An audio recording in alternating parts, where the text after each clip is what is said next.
Dans l'épisode d'aujourd'hui, on va voir un outil que j'aime beaucoup, qui est le Fibonacci Retracement. OK? Là, vous allez me dire, c'est quoi ça, le Fibonacci Retracement? Pour ceux qui ne connaissent pas ça, on dirait un nom d'un mets italien, mais non, c'est un outil qu'on utilise dans le trading. Donc, on va ajouter un nouvel outil à notre arsenal, à notre Trading View ici. Donc, dans le troisième onglet, cette fois-ci, on va cliquer sur la petite flèche, puis on va voir un outil qui s'appelle le Fib Retracement. Donc, on va cliquer sur la petite étoile, puis je vais vous montrer comment le configurer. OK? Donc, à partir du moment où est-ce qu'on on clique dessus, on peut cliquer un peu partout dans l'écran. Là, on va avoir une espèce de rainbow comme ça, une espèce d'arc-en-ciel. OK? Là, on va le modifier pour l'ajuster comme il faut. Mais comme on peut voir sur ces niveaux-là qu'on vient d'avoir, on voit qu'il y a beaucoup de chiffres un peu spéciaux qui ont l'air un petit peu random. Mais ce n'est pas des chiffres random. Les chiffres dans le Fibonacci, c'est une théorie mathématique, je crois, même physique. Je ne sais pas exactement là, le vrai...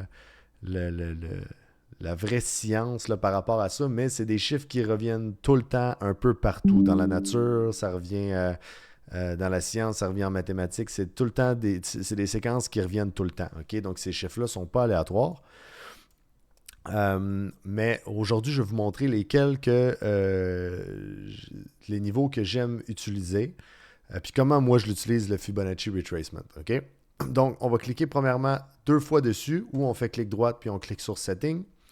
À partir du moment où est-ce que on est dans les paramètres, on a différents niveaux qui sont là ici. OK?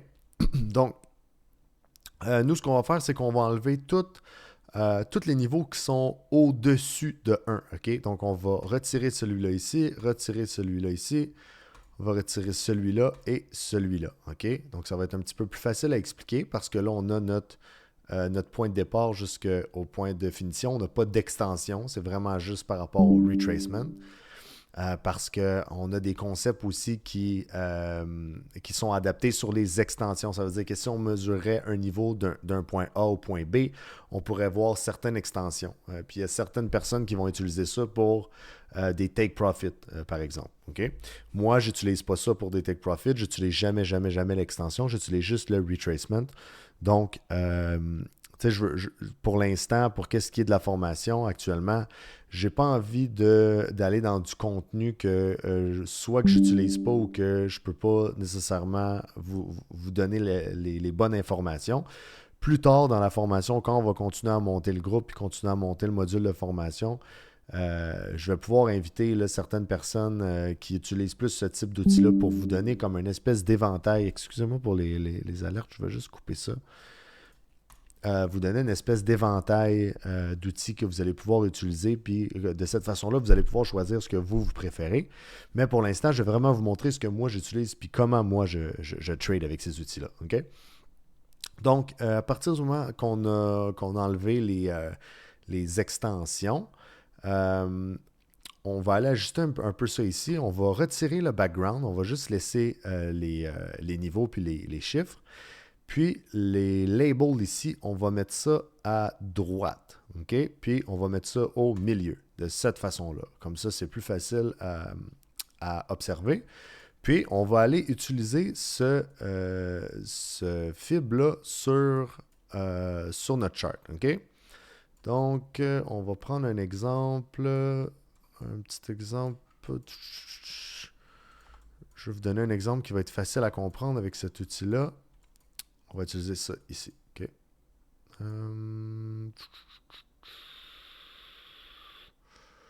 Lequel je pourrais vous montrer? On pourrait utiliser ça ici. OK. Le fib... ah oui, puis une dernière affaire. Un dernier truc. Ce qu'on va faire, c'est que dans les settings, dans les configurations, moi, j'utilise toujours le Extend Line Right. Donc, on voit ici, à partir du moment où est-ce que je m'accroche d'un swing low à un swing high, les lignes, parce que techniquement, sinon, il faudrait que je me place comme ça pour pouvoir voir mes niveaux correctement.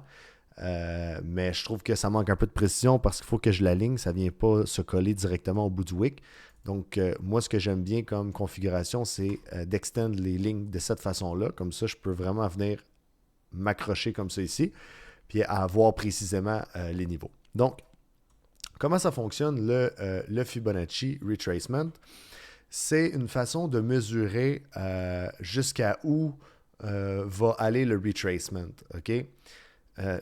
Je sais que ça peut avoir l'air vague un peu comme ça, mais c'est une façon un peu de... parce que techniquement, quand on est dans un chart, OK, puis que, exemple, on est dans un uptrend, le trend va faire des espèces d'escaliers comme ça. Ça n'ira pas tout le temps en ligne droite à l'infini.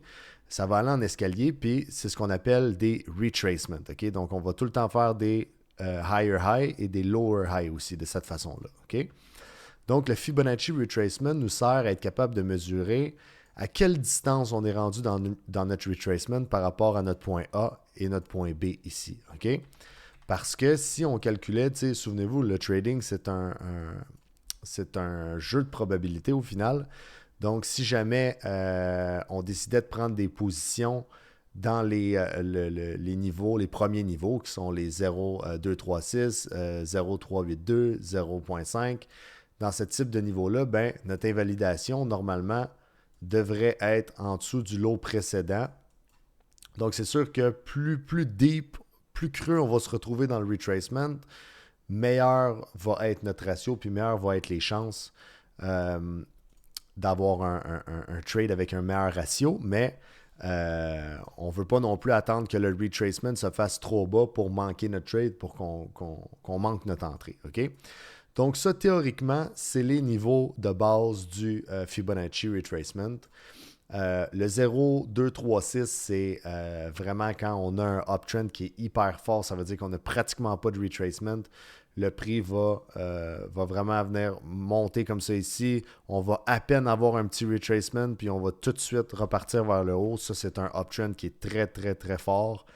Même chose pour le 382. C'est un uptrend qui est quantifié comme étant vraiment, vraiment fort. Puis je vous dirais qu'à partir du 0.5 en descendant, moi, c'est les zones qui commencent à m'intéresser. OK? Je ne suis pas un fanatique de ramasser des retracements, de prendre des retracements qui sont dans le 0.236 puis le 0.382 pour la simple et bonne raison que mon ratio souvent n'est pas très très bon. Donc c'est vraiment très rare que je vais prendre des trades dans ces niveaux-là. Je veux vraiment me rapprocher de mon invalidation le plus possible. J'essaie d'optimiser vraiment mes entrées.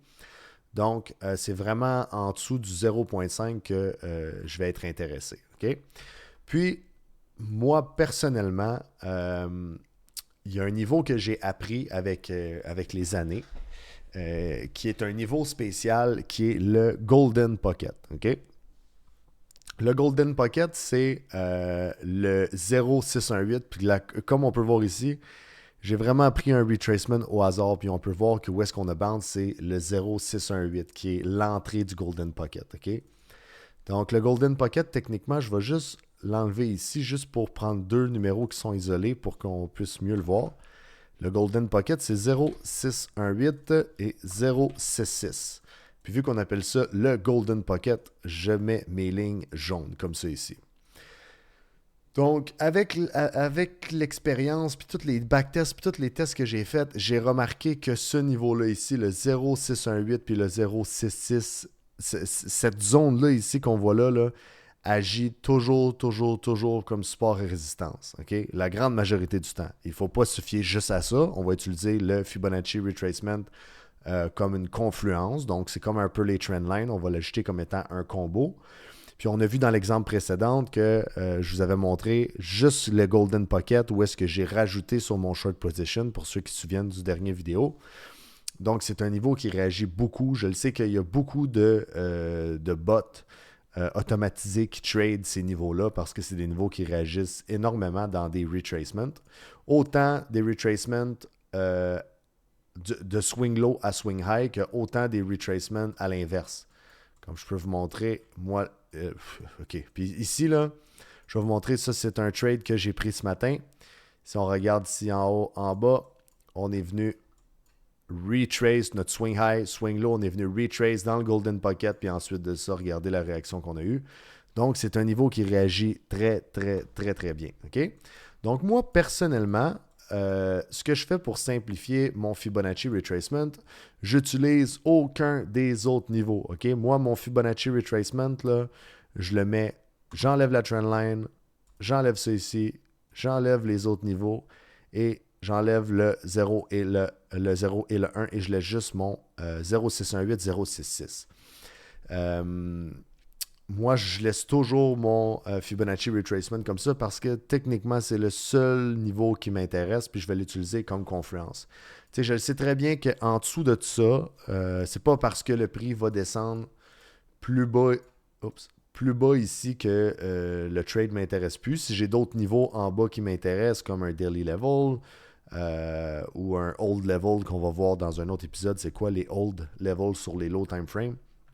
Donc, si j'ai d'autres confluences qui m'intéressent plus bas, ça ne veut pas dire que je ne prendrai pas un trade parce qu'on a passé le Golden Pocket. Mais normalement, si j'ai d'autres niveaux qui correspondent un peu dans la même genre de zone, c'est des niveaux que je vais utiliser souvent, souvent, souvent. Puis ça fonctionne sur toutes les time frames. OK?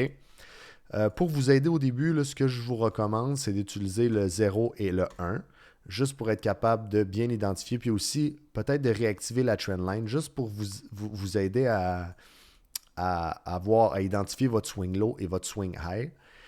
Parce que des fois, au début, ça peut être un peu mélangeant, être comme, OK, où est-ce que je m'étais accroché déjà pour être capable de mesurer mon retracement? Donc, ça va toujours être dans les extrémités d'un mouvement, OK? Un mouvement localisé ou un mouvement global. Dans ce cas-ci, le mouvement qu'on regardait, c'était ce mouvement-là ici, OK? Donc, dans ce mouvement-là ici, je prends mon fib du swing low ici à mon swing high parce que c'est un mouvement localisé, puis on voit qu'on a bande sur le 0,618, puis que le niveau, il a bien réagi.